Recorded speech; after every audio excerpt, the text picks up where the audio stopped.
Hello, artist or future artist. In this video, I'm going to be talking about how I became a full-time artist. 17 years, y'all, painting full-time. So if you have ever wondered what it takes to go full-time as an artist, then this video is for you. This is a video that I wish I would have had 17 years ago whenever I started. Or maybe not, because I might not have started at all if I would have known some of these things. Okay, so let's get into first and foremost what I was doing before I started painting. So, like a lot of you, I've had interest in art making since I was a little kid. I drew all the time as a kid. This, my friends, is my very first oil painting ever at 16 years old. This is Jesus on the cross. So I think I only painted two paintings in my teenage years. And because my grandmother was a hobby artist and she had given me some oil paints, but otherwise I pretty much drew all the time. Fast forward to before I made the decision and the turning point to becoming an artist, pretty much 10 years went by. So what was I doing before I started painting and being a full-time artist? Well, I was working at gas stations. I was waiting tables overnight at Denny's. Um, I was working full time at J.C. Penney's in McAllister, Oklahoma. I ended up getting married at 21 years old and just kind of going through checking off the list of what I thought was expected of me to be in this life. So 10 years went by before you know it. And at some point, I really started feeling quite, purposeless and really feeling like, what am I going to do with the rest of my life? I am in my mid to late 20s and I am not happy. And I was really feeling the pain of feeling like I have so much more to give than this. I have so much more potential.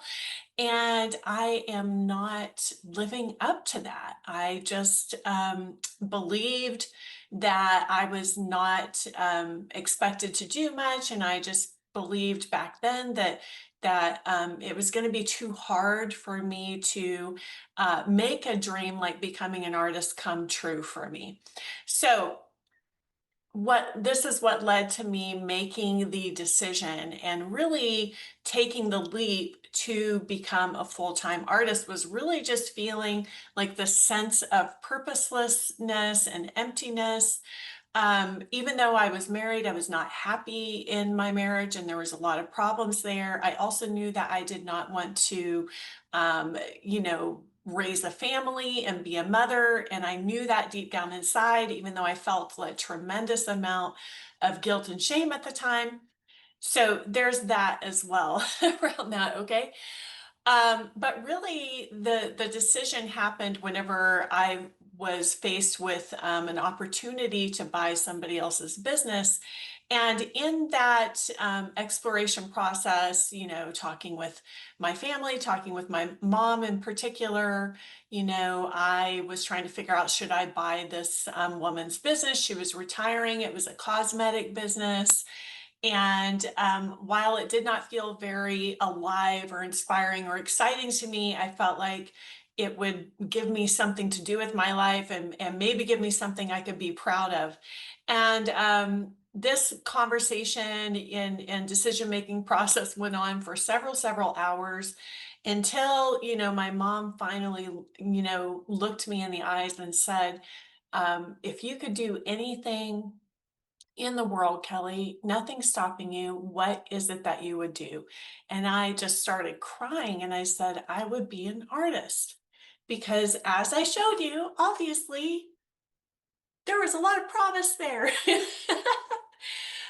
But no, seriously, like I knew that that answer was the truth for me and that it was something that was really in my heart to pursue and do. And so that was the day that I made the decision. Now, it took me 2 more years from 26 to 28, just kind of taking classes here and there and trying to work up my skills and work up my courage and in random locations because I was traveling at the time with my ex-husband for his job. And so I just kind of signed up for classes and courses wherever we were staying around the country. And some of them were pretty bad, and some of them were really better. You know, one of the places that I studied at that I really enjoyed was at the Gage Academy in Seattle, Washington. And that really got me clear on the fact that I knew that I wanted to pursue representational art. So those 2 years were definitely, you know, not wasted. And I got clarity on what it was that I really wanted to, you know, pursue artistically by taking a wide variety of classes. Okay, so embrace in the beginning, if you're just getting started, embrace, you know, that search and that exploration process. And you know, try not to, I would say, try not to feel like you're wasting your time doing that. You know, you will gain clarity by trying lots of things. So instead of getting kind of maybe pigeonholed in too quickly on one thing, but also like when when you know that a style or a methodology or, you know, subject matter even sometimes speaks to you, you know it in your heart. And so definitely if you know it, then just go forward with that.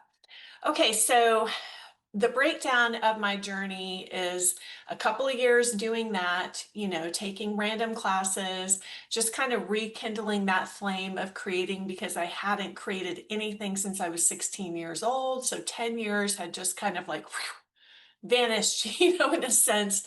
Um, and then at 28, I had decided I had chosen an art school.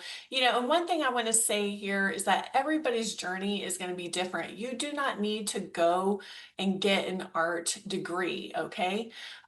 So your journey may not involve signing up for an art degree at an art college, and that's just fine. So just take the tips and things I'm giving you here, all of them can be applied to your journey, regardless if you can enroll in a full-time art program or not. Okay, so but I hear sometimes some people saying to me like, "Oh, well, you've only been painting for 17 years and you're so good."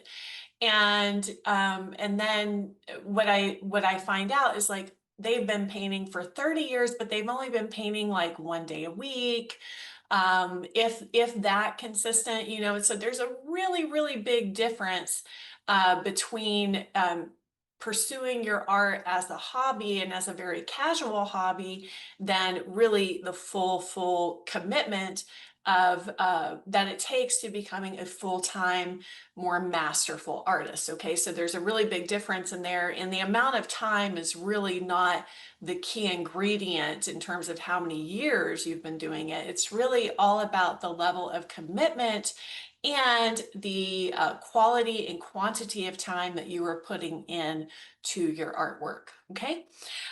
So in 2007, I enrolled full-time in an art degree program in Old Lyme, Connecticut, Lyme Academy College of Fine Arts, and I was on cloud nine. Now,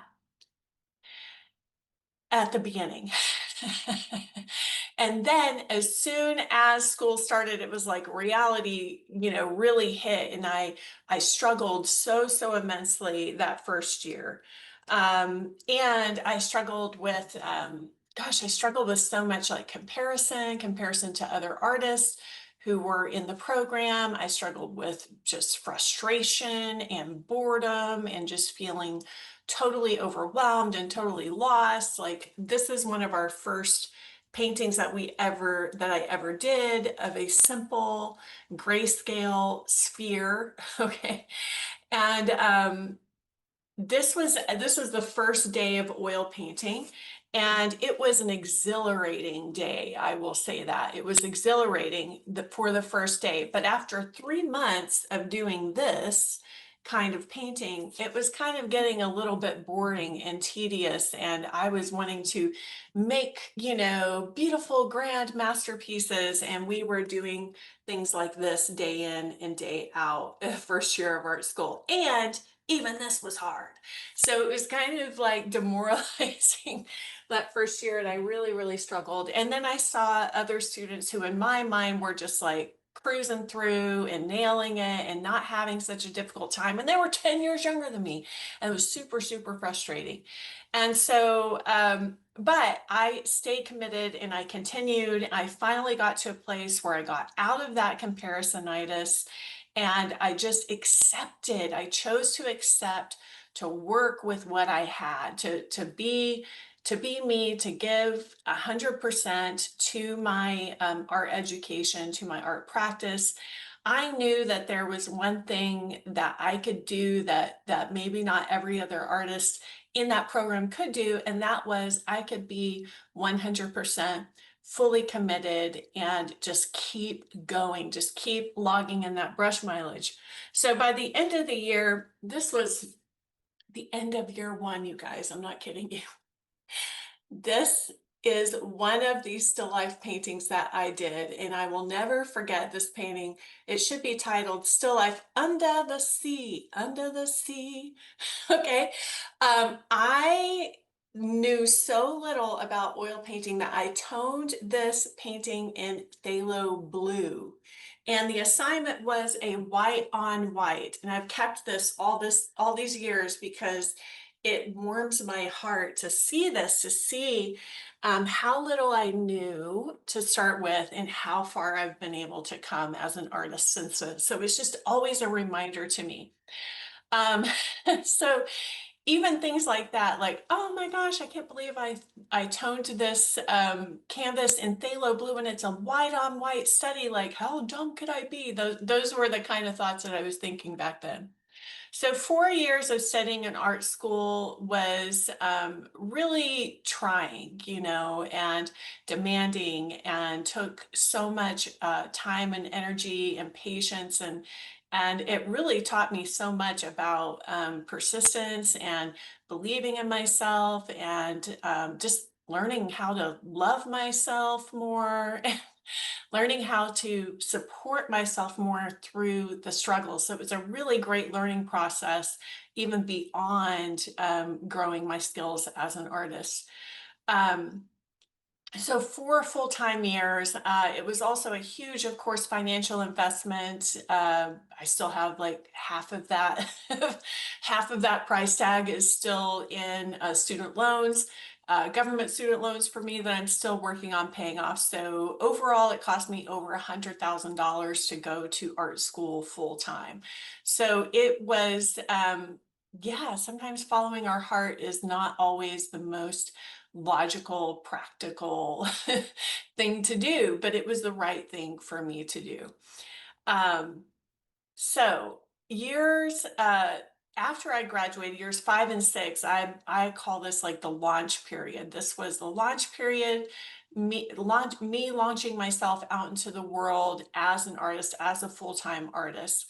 And the key thing here I'll share with you is that, again, really kind of stay fully committed is what I would recommend. Do whatever it takes in order to make ends meet as a full-time artist.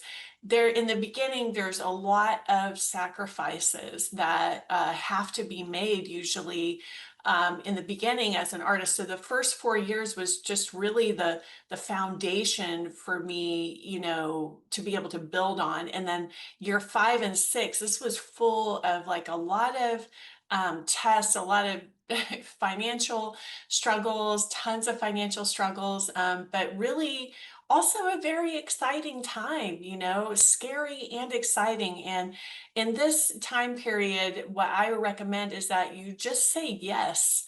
You say yes to as many opportunities as you can. Luckily, I was younger. I was 32 at the time, and I was able to just say, yes, I'll do that. You need somebody to teach this class. You need somebody to tutor those kids. There's a show over here. Okay, yes, yes, yes, yes, yes. uh, you know, at seeking out opportunities as well, and just trying to find ways to make enough money to pay, the small amount of rent that I had, and, really not living that well in terms of, I never went out to eat, hardly ever, and if I did, it was usually KFC or something like that. So in those days, really it's about, again, that commitment, persistence, not letting that self-doubt defeat you during that stage. And if you want it, really work it, work it, work your art, put your art out there, get your art out into the world. You cannot be a successful full-time artist if you are hiding in your studio and not being willing to put yourself out there, as scary as that can feel. So year 5 and 6 was really a lot of that. Just yes, a lot of creating. Again, trying to get in 30 to 40 hours of painting time every week, and then also, the other, 10 to 20 hours every week doing shows and showing up to things, teaching, things like that. So years 7 to 10, I ended up moving away from Connecticut. I'm back in Connecticut now, but ended up moving away from Connecticut. And these were really the years 7 to 10. I left Connecticut because it was so expensive and I was really struggling to make a living at the time as a full-time artist. But I was really determined to try to do whatever I had to do and not get a job, not get even a part-time job, not get a full-time job by all means. But I was really, fully committed to my path as an artist. And if it came to me having to get a job, I would do that, but obviously, but I just thought I've got to just give it my all here and try to figure this out. So years 7 to 10, 3 years in, I would say in Oklahoma primarily, back where my family lives and everything. And so this was really a lot more of the build, more building. Yes, still some struggling, but also kind of figuring out some rhythms and some things, systems and things that worked for me in terms of managing my art studio time. This is a time of a great deal of discipline, really.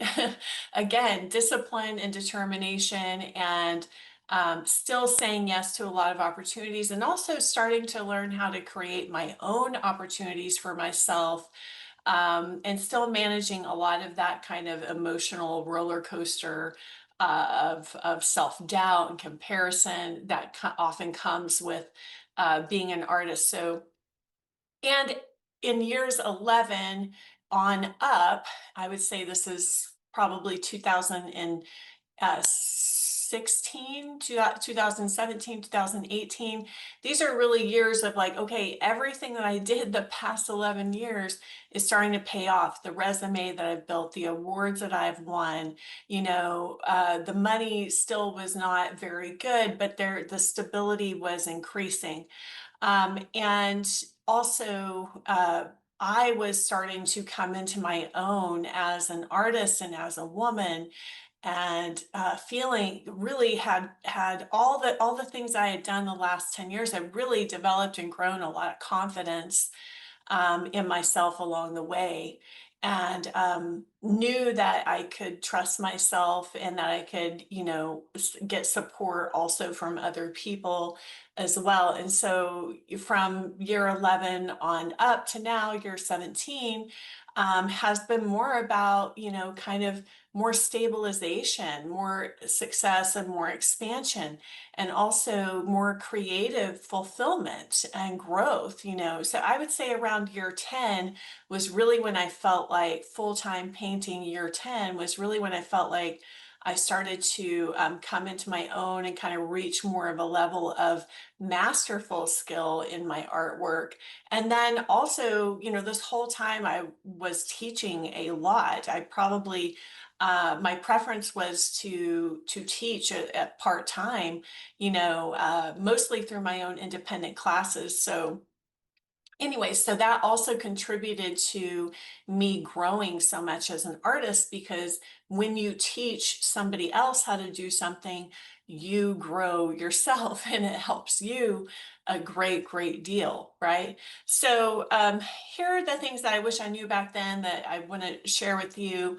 And that is number one, that it's not about talent, it's about commitment. And so, really, I encourage you to free yourself from this myth that becoming a successful artist, even if your desire is not to be a full-time artist, you just want to build your skills. Um, just keep in mind it's not about natural inborn talent.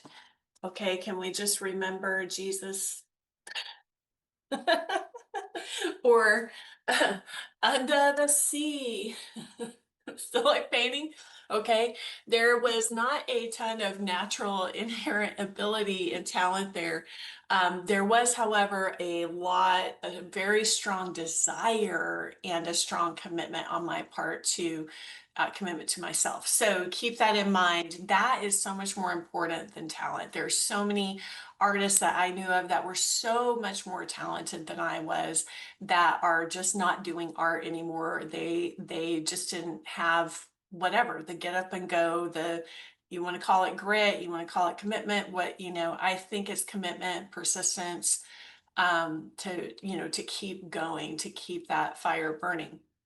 Okay, the other thing I wish I knew is how important consistent education is, quality education. That does not mean that you have to go to an art school, but as soon as I made that decision and I committed and I got better quality education, my skill set started growing dramatically. Okay, and so for me, that was necessary for me to really make a big investment in my time commitment and my financial commitment.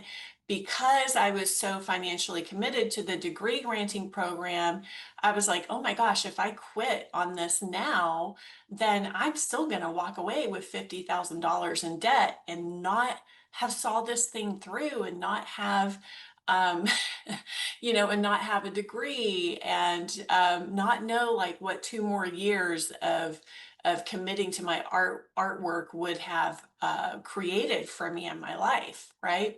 So I can't say enough about financial commitment as well, time commitment. So whether that's signing up for a class, and of course you're invited to consider signing up for my online school, which is Art Life School, if that's a good fit for you.